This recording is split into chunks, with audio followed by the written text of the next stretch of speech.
গত বছরের ৯ই আগস্ট উলটপালট হয়ে গিয়েছে তাদের জীবন। মেয়েকে হারানোর যন্ত্রণা এখনও টাটকা আরজিকরের নির্যাতিতার মা বাবার।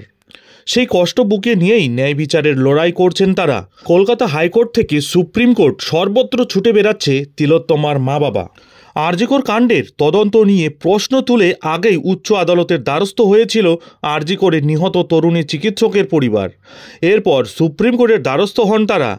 এই নিয়ে শীর্ষ আদালতের প্রধান বিচারপতি সঞ্জীব খান্না প্রশ্ন করেছিলেন, একই বিষয় নিয়ে কলকাতা হাইকোর্টের পর সুপ্রিম কোর্টে কেন আবেদন করা হলো? দুটি আদালতে একই আবেদনের প্রেক্ষিতে করা মামলার শুনানি হতে পারে না বলে জানিয়ে দিয়েছেন সুপ্রিম কোর্টের প্রধান বিচারপতি সঞ্জীব খান্না। নির্যাতিতার পরিবার কোন আদালতে মামলার শুনানি চালাতে চান সেটা ঠিক করে সুপ্রিম কোর্টকে জানাতে বলেছিলেন সিজিআই খান্না। সেই অনুযায়ী গত সোমবার নিজেদের বক্তব্য জানিয়ে আবেদন করেছেন তিলোত্তমার মা বাবা। এরপর মঙ্গলবার এই বিষয়ে প্রধান বিচারপতির দৃষ্টি আকর্ষণ করেন।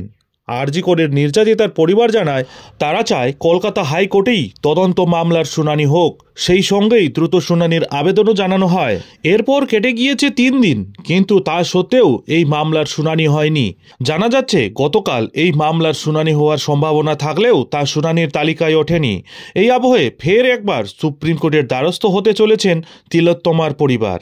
আজ সুপ্রিম কোর্টে বিচারপতি খান্নার দ্বারস্থ হবেন নিহত তরুণী চিকিৎসকের মা বাবা। বৃহস্পতিবার রাত অবধি পাওয়া খবর অনুযায়ী তাদের হয়ে আবেদন জানাতে পারেন আইনজীবী করুণা নন্দী। শীর্ষ আদালতের প্রধান বিচারপতি সঞ্জীব খান্না জানিয়েছিলেন, তদন্ত মামলার শুনানি কোথায় চালাতে চান সেটা ঠিক করে নির্যাতিতার পরিবার সুপ্রিম কোর্টে জানানোর পরে পরবর্তী পদক্ষেপ নেওয়া হবে। গত সোমবারই নিজেদের বক্তব্য জানিয়েছিলেন তিলোত্তমার মা বাবা। তাদের আবেদন কলকাতা হাইকোর্টেই এই মামলার দ্রুত শুনানি হোক।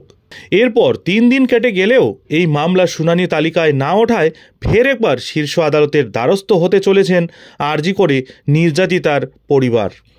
এখন দেখার বিষয় হলো, দ্রুত শুনানি চেয়ে দেশের সর্বোচ্চ আদালত সুপ্রিম কোর্টের দ্বারস্থ হবার পর নির্যাতিতার মা বাবাকে প্রধান বিচারপতির পক্ষ থেকে কী নির্দেশ দেওয়া হয়। নজর থাকবে সেদিকে। যাই হোক, এখন এখানেই শেষ করছি।